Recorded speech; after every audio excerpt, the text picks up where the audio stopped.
Chapter 12. At 5 o'clock in the morning, as the light began to appear through the curtains, Marguerite said to me, "Forgive me if I send you away, but I must. The Duke comes every morning. They will tell him when he comes that I am asleep, and perhaps he will wait until I wake." I took Marguerite's head in my hands. Her loosened hair streamed about her. I gave her a last kiss, saying, "When shall I see you again?" "Listen," she said. "Take the little gilt key on the mantelpiece. Open that door. Bring me back the key and go. In the course of the day you shall have a letter and my orders, for you know you are to obey blindly." "Yes, but if I should already ask for something?" "What?" "Let me have that key." "What you ask is a thing I have never done for anyone." "Well, do it for me, for I swear to you that I don't love you as the others have loved you." "Well, keep it. But it depends on me to make it useless to you after all." "How?" "There are bolts on the door." "Wretch!" "I will have them taken off." "You love, then, a little?" "I don't know how it is, but it seems to me as if I do. Now go. I can't keep my eyes open." I held her in my arms for a few seconds and then went. The streets were empty. The great city was still asleep. A sweet freshness circulated in the streets that a few hours later would be filled with the noise of men. It seemed to me as if this sleeping city belonged to me. I searched my memory for the names of those whose happiness I had once envied, and I could not recall one without finding myself the happier. To be loved by a pure young girl, to be the first to reveal to her the strange mystery of love, is indeed a great happiness, but it is the simplest thing in the world. To take captive a heart which has had no experience of attack is to enter an unfortified and ungarrisoned city. Education, family feeling, the sense of duty, the family are strong sentinels. But there are no sentinels so vigilant as not to be deceived by a girl of 16 to whom nature, by the voice of the man she loves, gives the first counsels of love, all the more ardent because they seem so pure. The more a girl believes in goodness, the more easily she will give way, if not to her lover, at least to love. For being without mistrust, she is without force, and to win her love is a triumph that can be gained by any young man of 25. See how young girls are watched and guarded. The walls of convents are not high enough, mothers have no locks strong enough, religion has no duties constant enough to shut these charming birds in their cages, cages not even strewn with flowers. Then how surely must they desire the world which is hidden from them? How surely must they find it tempting? How surely must they listen to the first voice which comes to tell its secrets through their bars, and bless the hand which is the first to raise a corner of the mysterious veil? But to be really loved by a courtesan, that is a victory of infinitely greater difficulty. With them, the body has worn out the soul. The senses have burned up the heart. Dissipation has blunted the feelings. They have long known the words that we say to them, the means we use. They have sold the love that they inspire. They love by profession, and not by instinct. They are guarded better by their calculations than a virgin by her mother and her convent. And they have invented the word caprice for that unbartered love which they allow themselves from time to time, for a rest, for an excuse, for a consolation, like usurers who cheat 1,000 and think they have bought their own redemption by once lending a sovereign to a poor devil who is dying of hunger without asking for interest or a receipt. Then, When God allows love to a courtesan, that love which at first seems like a pardon becomes for her almost always a punishment. There is no absolution without penitence. When a creature who has all her past to reproach herself, which is taken all at once by a profound, sincere, irresistible love, of which she had never felt herself capable, when she has confessed her love, how absolutely the man whom she loves dominates her. How strong he feels with his cruel right to say, "You do no more for love than you have done for money." They know not what proof to give. A child, says the fable, having often amused himself by crying, "Help, a wolf!" in order to disturb the labourers in the field, was one day devoured by a wolf, because those whom he had so often deceived no longer believed in his cries for help. It is the same with these unhappy women when they love seriously. They have lied so often that no one will believe them, and in the midst of their remorse they are devoured by their love. Hence those great devotions, those austere retreats from the world, of which some of them have given an example. But when the man who inspires this redeeming love is great enough in soul to receive it without remembering the past, when he gives himself up to it, when, in short, he loves as he is loved, this man drains at one draught all earthly emotions, and after such a love, his heart will be closed to every other. I did not make these reflections on the morning when I returned home. They could but have been the presentiment of what was to happen to me, and despite my love for Marguerite, I did not foresee such consequences. I make these reflections today.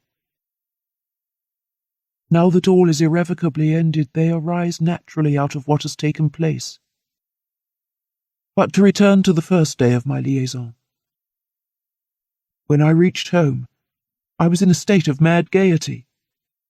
As I thought of how the barriers which my imagination had placed between Marguerite and myself had disappeared, of how she was now mine, of the place I now had in her thoughts, of the key to her room which I had in my pocket, and of my right to use this key, I was satisfied with life, proud of myself, and I loved God because he had let such things be. One day a young man is passing in the street. He brushes against a woman, looks at her, turns, goes on his way. He does not know the woman, and she has pleasures, griefs, loves in which he has no part. He does not exist for her, and perhaps if he spoke to her, she would only laugh at him, as Marguerite had laughed at me. Weeks, months, years pass, and all at once, when they have each followed their fate along a different path, the logic of chance brings them face to face.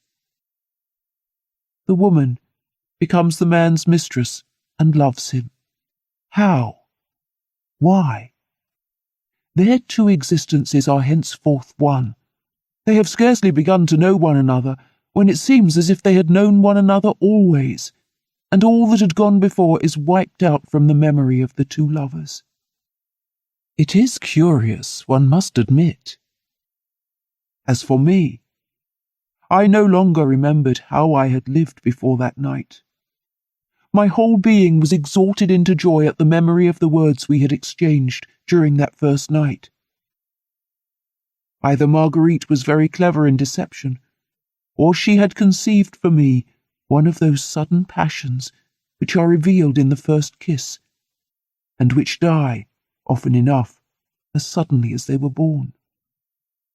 The more I reflected, the more I said to myself that Marguerite had no reason for feigning a love which she did not feel. And I said to myself also that women have two ways of loving, one of which may arise from the other. They love with the heart or with the senses. Often a woman takes a lover in obedience to the mere will of the senses, and learns, without expecting it, the mystery of immaterial love, and lives henceforth only through her heart. Often a girl who has sought in marriage only the union of two pure affections receives the sudden revelation of physical love, that energetic conclusion of the purest impressions of the soul. In the midst of these thoughts, I fell asleep. I was awakened by a letter from Marguerite containing these words: "Here are my orders. Tonight, at the vaudeville. Come during the third entr'acte. M.G." I put the letter into a drawer so that I might always have it at hand in case I doubted its reality, as I did from time to time. She did not tell me to come to see her during the day, and I dared not go, but I had so great a desire to see her before the evening that I went to the Champs-Élysées, where I saw her pass and repass as I had on the previous day. At 7 o'clock, I was at the vaudeville. Never had I gone to a theatre so early. The boxes filled one after another. Only one remained empty, the stage box. At the beginning of the third act, I heard the door of the box on which my eyes had been almost constantly fixed open, and Marguerite appeared. She came to the front at once, looked around the stalls, saw me, and thanked me with a look. That night, she was marvellously beautiful. Was I the cause of this coquetry? Did she love me enough to believe that the more beautiful she looked, the happier I should be? I did not know, but if that had been her intention, she certainly succeeded. For when she appeared, all heads turned, and the actor who was then on the stage looked to see who had produced such an effect on the audience by her mere presence there. And I had the key of this woman's room, and in 3 or 4 hours she would again be mine. People blame those who let themselves be ruined by actresses and kept women. What astonishes me is that 20 times greater follies are not committed for them. One must have lived that life, as I have, to know how much the little vanities which they afford their lovers every day help to fasten deeper into the heart, since we have no other word for it, the love which he has for them. Prudence next took her place in the box, and a man whom I recognized as the Comte de G seated himself at the back. As I saw him, a cold shiver went through my heart. Doubtless Marguerite perceived the impression made on me by the presence of this man, for she smiled to me again, and turning her back to the Count, appeared to be very attentive to the play. At the third entr'acte, she turned and said 2 words. The Count left the box, and Marguerite beckoned to me to come to her. "Good evening," she said as I entered, holding out her hand. "Good evening," I replied to both Marguerite and Prudence. "Sit down." "But I am taking someone's place. Isn't the Comte de G coming back?" "Yes, I sent him to fetch some sweets so that we could talk by ourselves for a moment. Madame Duvernoy is in the secret." "Yes, my children," said she. "Have no fear. I shall say nothing." "What is the matter with you tonight?" said Marguerite, rising and coming to the back of the box and kissing me on the forehead. "I am not very well."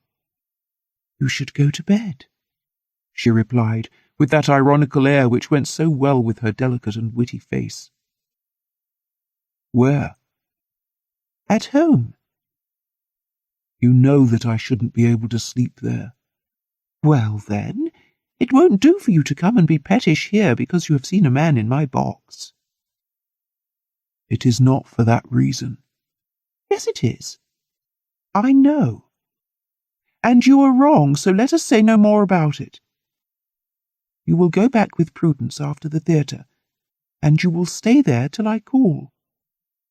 Do you understand?" "Yes." "How could I disobey?" "You still love me?" "Can you ask?" "You have thought of me?" "All day long."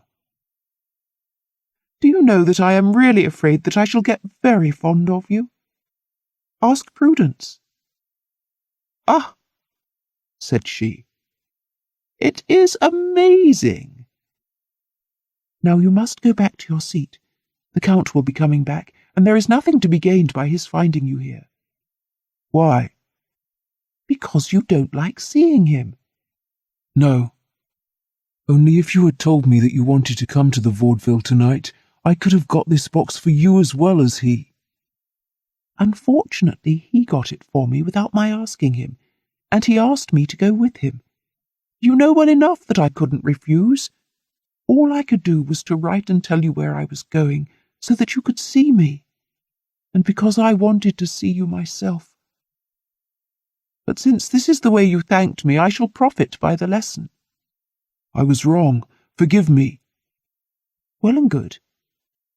And now go back nicely to your place, and above all, no more jealousy." She kissed me again, and I left the box. In the passage I met the Count coming back. I returned to my seat. After all, the presence of Monsieur de G in Marguerite's box was the most natural thing in the world. He had been her lover. He sent her a box. He accompanied her to the theatre. It was all quite natural, and if I was to have a mistress like Marguerite, I should have to get used to her ways. Nonetheless, I was very unhappy all the rest of the evening, and went away very sadly after having seen Prudence, the Count, and Marguerite get into the carriage, which was waiting for them at the door. However, a quarter of an hour later, I was at Prudence's. She had only just got in.